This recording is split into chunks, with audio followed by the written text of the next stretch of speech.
New York City in the mid-80s to late 90s was buzzing. Sirens blaring, bass thumping, and candlelight flickering everywhere. Welcome to Spanish East Harlem. It was a vibrant melting pot of Puerto Ricans, Blacks, Mexicans, Dominicans, and more. This lively mix really shaped the neighborhood we know today. Isn't that just amazing? There are many ways to describe this place, but the one thing that comes to mind is hope. Even when it gets dark, the sun always rises in East Harlem. It was here in the heart of El Barrio that my story began. Born and raised in a concrete jungle where lions dream, where basketballs bounce and salsa drums beat the rhythm of the city's heartbeat. Join me on an exciting journey through time and love, a story of faith, family, and the vibrant spirit of culture and community. This is the incredible legacy of the Boricua Afro-Indio Muslim king. Are you ready for this adventure? Bara'aka, which means blessing, was born in America as a proud Boricua, blending indigenous, Creole, and African roots. Life in East Harlem was tough. After getting kicked out by his mom, he found himself on the stoop, looking up at the sky. He asked Allah for help, promising to do good if given a chance. And guess what? Allah delivered. Baraka's mom stepped outside, apologizing for kicking him out. Well, not literally kicking him out. It was more like, follow the rules, or go stay with your dad or cousins, but no friends allowed. She handed him some cash and told him to grab food for the family. As he walked away, memories flooded back, his mom cooking in the kitchen while his sister cried in the background. Baraka got home to find his family waiting for him. His dad was on the couch, totally into the TV, while his mom was cooking and his sister played with her toy car.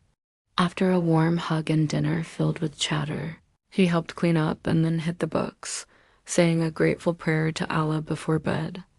Lying in bed, the Black Puerto Rican Muslim guy felt a rush of excitement about his future. He dreamed of owning a business to create a better life for his family and traveling the world to see all the amazing places Allah made. Most importantly, he envisioned being a great husband and father, raising a big family in the way of Allah. Isn't that a beautiful dream? But right now, it was time to focus on his studies. He had a lot to learn if he was going to achieve his dreams. So Baraka got up from bed, put on his clothes, and went to the living room to study. The next morning, Baraka woke up early and got ready for school. He ate breakfast with his family and then left for school. On the way, he stopped at a bodega to get a coffee and a pastry. At school, Sabio was a good student. He paid attention in class and did his homework every day. He was especially interested in science and math. But when the bell rang for recess, Baraka went outside to play basketball with his friends. They spent hours playing until it was time to go back inside. When school was over, Baraka went back home. He took the subway with his friends and they talked about their day. Baby Sabio got home and his mom, with her beautiful Boricua complexion, was waiting for him. She asked how school was and he said it was good. After that, he headed to his room to hit the books for the next day. Later, Unique hung out with his friends, strolling around the neighborhood, playing video games, and chatting about girls. By night, he came back home and crashed. Sabio, just like Boricua, really lived life to the fullest. He was this cheerful kid with curly hair and a warm, dark brown complexion. Always ready to hang out with family and friends, he loved diving into new adventures and watching everyone play sports. Whether it was boxing, martial arts, or football, he was all in cheering for both guys and girls. But what truly mattered to him was his strong connection with Allah. He never forgot to pray and always showed gratitude for the blessings in his life. Fast forward 35 years, and Baraka, a rich, dark brown-skinned Puerto Rican, is living it up in Hawaii. He meets Taqwa, a gorgeous American-born Muslim woman with Dominican and Peruvian roots. They click instantly and have a beautiful halal wedding. Isn't that just the sweetest? I love this story. The couple exchanges vows, promising to love and cherish each other forever. After the ceremony, the celebration kicks off with dancing and delicious food, filled with music, laughter, and joy. Boricua, with his rich chocolate brown skin, and Taqwa, with her light brown complexion, twirl and dip under the reception tent, soaking in every moment of their special day. It's all about love and happiness, right? Boricua gazes into Taqwa's eyes, feeling a wave of love and gratitude wash over him. He thanks Allah for bringing her into his life. The night unfolds with laughter, dancing, and joy as they celebrate with friends and family. They swap gifts, read heartfelt cards, share poetry, and reminisce about their first meeting, making memories that will last a lifetime. As the reception wraps up, the MC calls for the bouquet and garter toss. All the single ladies from every walk of life gather around as Taka throws the bouquet. One lucky gal catches it. Next, the guys line up for the garter toss, and Boricua makes sure to grab it. Cheers and laughter fill the air as the newlyweds make their grand exit, surrounded by a lively mix of friends and family Latinos of all shades, American-born blacks, Asians, and even some whites. What a gorgeous moment, right? After the reception, Aleem and Fatima go to their hotel suite to relax and unwind. They open their gifts and find beautiful clothes, jewelry, and home decor. They look around the room, taking in the luxurious surroundings and the memory of their special day. As they lay in bed together, they can't help but feel grateful for the love and support of their family and friends. They know they will never forget their halal wedding. Meanwhile, in New York City, in his mental zone, he views his mom's looking out over the city. She thinks of her son and how far he's come. She remembers the struggles they faced as migrants and how hard Aleem worked to make something of himself. She's proud of the man he's become and the choices he's made. She knows he'll always remember his roots and the values they instilled in him. When they got home, Barack's mom, who had a lovely Middle Eastern complexion, was waiting for him. She asked how school was, and he said it was good. After that, he headed to his room to study for the next day. Later in the afternoon, Barack hung out with his friends. They strolled around the neighborhood, played video games, and chatted about girls. By night, he returned home and hit the sack. You don't hear much about this Muslim community because of colorism in the media. So when American-born blacks and Latin Americans from different backgrounds say they're Muslim, sure, some converted in prison, but the Nation of Islam and the global community of Al-Islam have been trailblazers in the U.S. Then there's the Muslim American Society, which represents Middle Easterners and everyone from the East. It's a vibrant, diverse community that deserves more recognition. Here's a quick history nugget. When warriors were taken to the Americas, they didn't just land in the U.S. They spread everywhere, Caribbean islands, South America, you name it. Imagine practicing cultures and religions that aren't yours for 400 years. That's the heart of Pan-Africanism. This explains why you see Spanish, French, and English-speaking black folks in the Americas. The Moors ruled Spain for 700 years and mingled with Olmec and Cherokee tribes.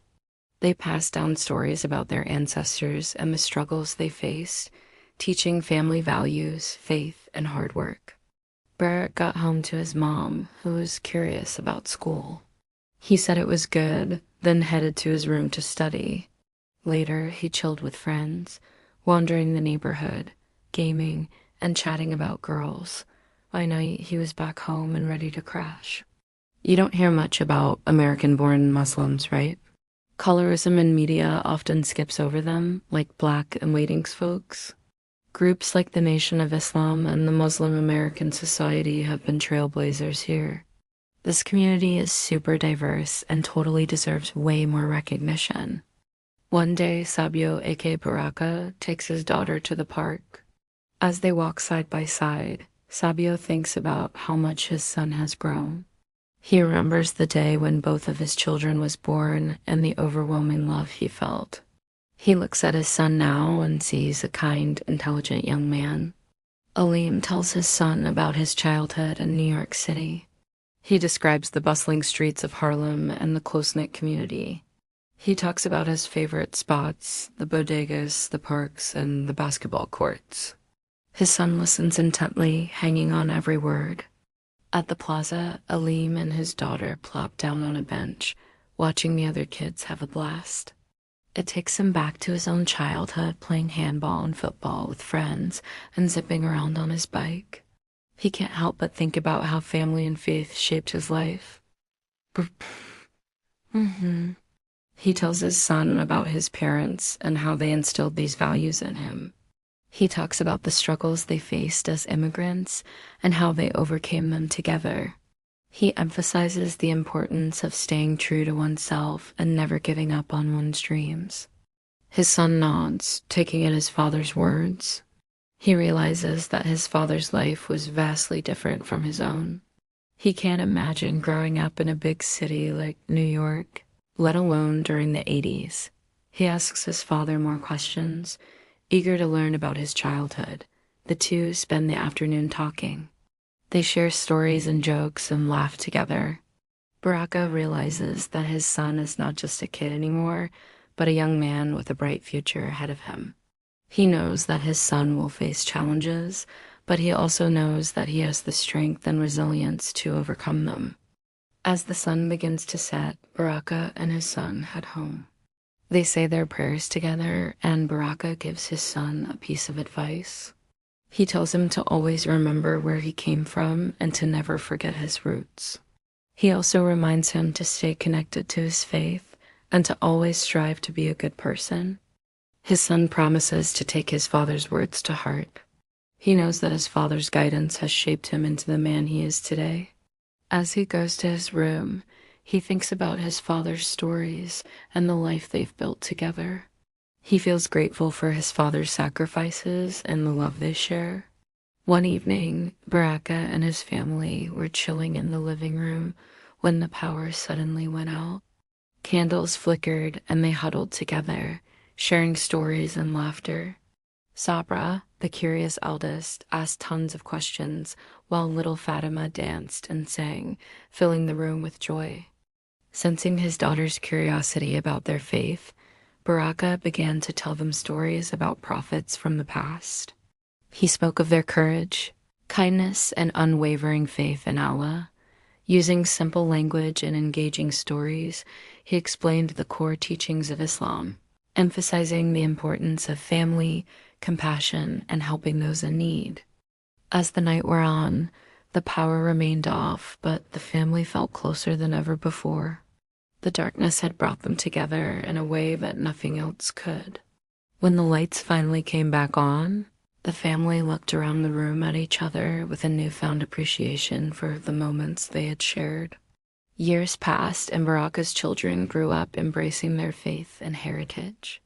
They learned about their African-American Muslim identity from their parents, who instilled in them the importance of community and service to others.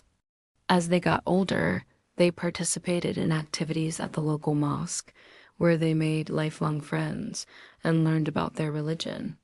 They also volunteered at events that supported their community, where they learned the value of giving back and helping those in need.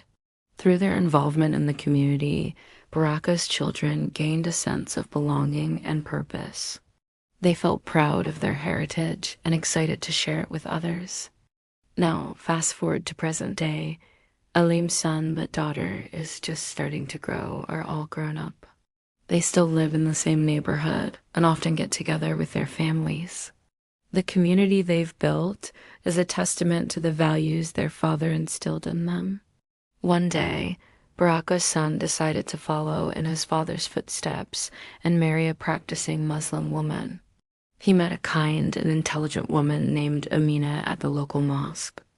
After getting to know each other for a while, they fell in love and decided to get married. The wedding day was a blast. Everyone came together, and the ceremony was just gorgeous, full of traditions and prayers. Boricua felt so proud watching his son vow to Amina. He knew they shared the same values and would have a happy life together. How sweet is that? After the ceremony, there was a reception filled with delicious food, music, and dancing. The whole community celebrated the union of two families and the continuation of their cultural and religious traditions. As Baraka looked around the room at the smiling faces of his family and friends, he felt a deep sense of gratitude. He worked hard to instill strong values in his kids, and it really paid off. He felt proud knowing his son and the community would keep making a positive impact. He couldn't wait to see what the future held for them. Baraka's kids and grandkids are now key parts of the community, keeping his spirit alive. They join religious events, volunteer, and raise their kids with the same values Baraka taught them.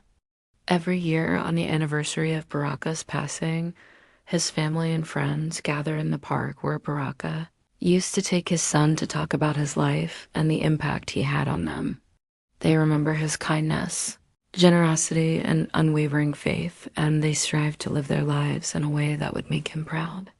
As the years go by, the community continues to thrive, bound together by their shared faith, heritage, and the memory of a great leader. They know that Baraka's legacy will live on for generations to come. The Boricua Muslim king's legacy still inspires the community. His journey shows that with faith and hard work, anything's possible. As the sun sets over Harlem, his spirit lives on in the hearts of those he touched, reminding us all of the power of community and belief. So as you stroll through the streets of Harlem, take a moment to appreciate the legacy of the Boricua Muslim king. May his story inspire you to pursue your dreams, embrace your heritage, and serve your community with love and compassion. The end.